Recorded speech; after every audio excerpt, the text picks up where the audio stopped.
আসসালামু আলাইকুম। আমি আসাদুল ইসলাম, গোবিন্দেশী চাউলের দোকানদার। আমি একটা বারোতে নামাজে গেছি। ওই নামাজ পড়ে আসার পরে দেখি আমার দোকানের শাটার খুব একটা জাগানো, খুবের শাটার জাগানো।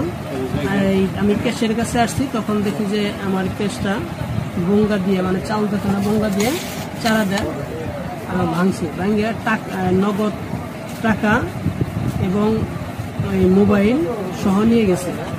আনুমানিক 70 থেকে এইটুকুনি হবে আর কি। মানে হিসাব ছিল না, দোকানে বেচা কেনার টাকাটা, নগদ টাকা, এই টাকাটা নিয়ে গেছে, মোবাইলটা নিয়ে গেছে। এখন আপনি কি চান?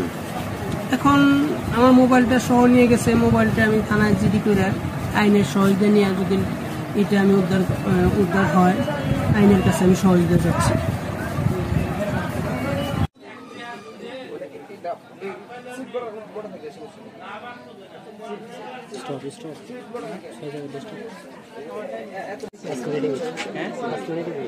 আসমানি টিভি